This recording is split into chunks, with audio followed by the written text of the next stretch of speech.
Hello everyone, my name is Yoda and today I will be going through the game review of Orcs Must Die. Okay, so first of all, about the story of the game. You're a mage's apprentice, and he falls over basically. This is just keeping the story short. He falls over, he breaks his neck and dies. Okay, so you're his apprentice and he asks you to take over his job at protecting the rifts. So you got to sort. The whole story is like you got to protect the rift from orcs and whatever's attacking it. Sometimes there's ogres and other stuff as well, which I'll talk about later. Okay, so the basics of the game. The movement of the game is like any game really. I mean, you have the WASD movement keys, you have your mouse for aiming and sort of stuff like that. That's pretty much it. I mean, you got the spacebar for jump. That's what happens in other games as well. Okay, so the UI is really clean and neat. It's not like a busy UI at all. I mean, I don't see what else they would literally put on there. I mean, they don't have sort of like buttons for the spell book and the Weaver tree, which I'll be going over later. They don't have stuff like that as buttons, which they could have that, but I mean, it's not clickable anyway because it's a FPS game. So they just have shortcuts instead, which actually pop up on the screen. So it's not like you have amnesia and you don't forget every level like what it is. Okay, so now jumping at the beginning of the game. So what do you start with when you start the game? You start with not much really. You start with like a crossbow, which is a pretty decent crossbow, and you can't actually change out of the crossbow, so that is what you're stuck with throughout. Like, it would be nice if you got upgrades to your crossbow. There's some sort of upgrades to it within a Weaver tree, but that doesn't get unlocked till like level 10 anyway. So it'd be nice to sort of be able to change weapon throughout the levels as well. There is other weapons available, but you don't unlock them till later levels. But as a prime weapon, you're mainly always using your crossbow because other weapons use energy.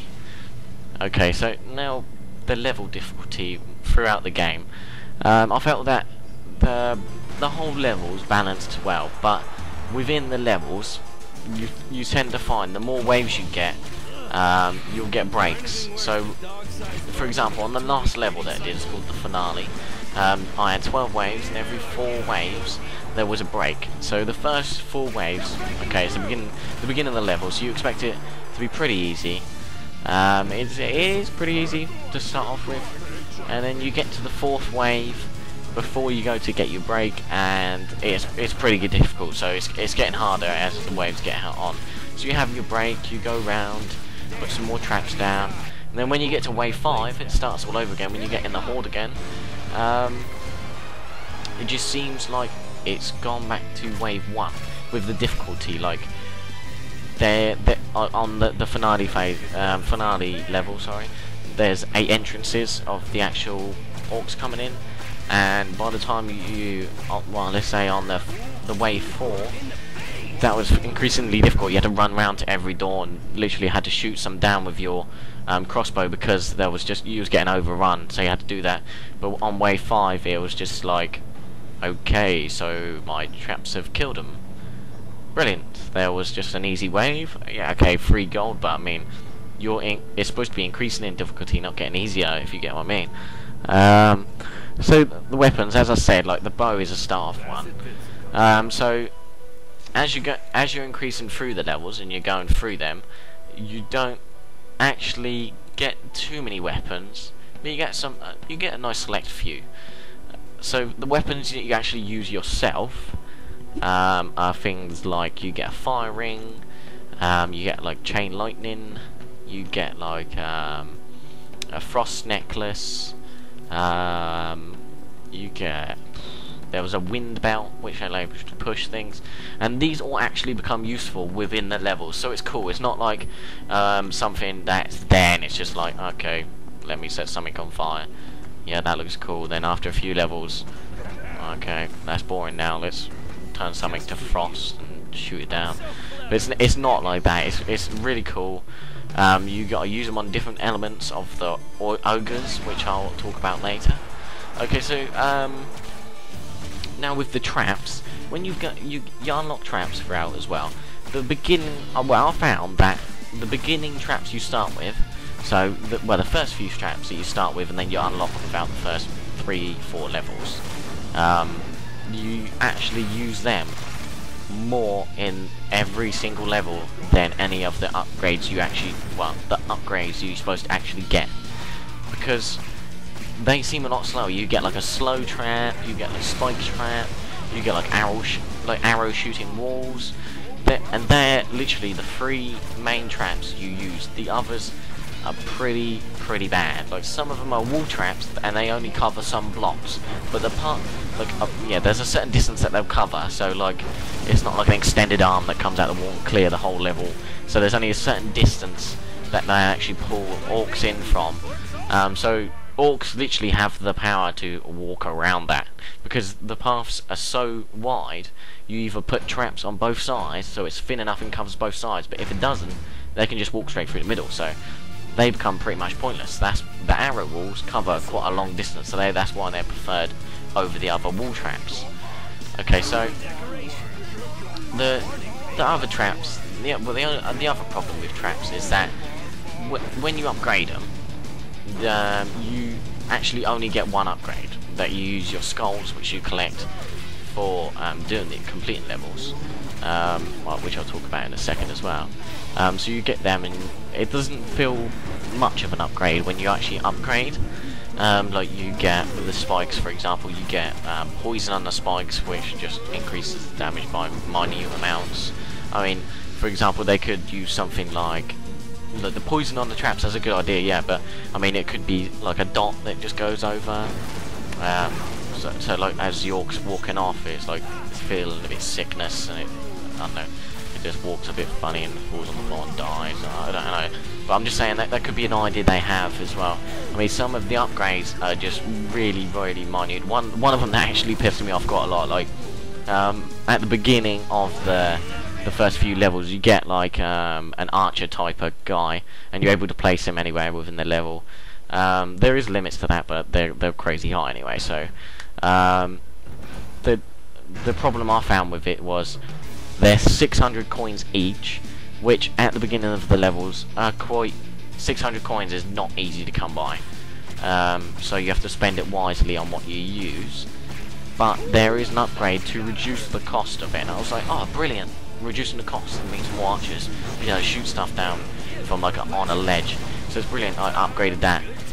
Okay, so it's reduced the price by 100.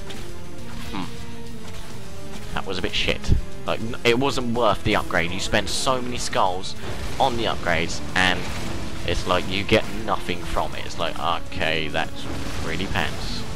Another thing with the skulls I'm going to talk about is if you decide to play on the easy mode, it's like being punished a little bit. You can only get 2 skulls per level you complete, even if you do the very best, and you could become like rank 1 in the world. And but if you do it on easy mode, so many things to show. That's it. You still only get 2 skulls. So at a maximum of 5 you can get, you still only get 2 skulls. So some of the upgrades that you actually need for the weapons cost like, one of the upgrades I think was like 14. So that's what, 7 levels. Okay, 7 levels. That's half like just under half the game, like on easy mode. And it's like, okay, so I'm gonna like do half the game, just under half the game for 1 upgrade.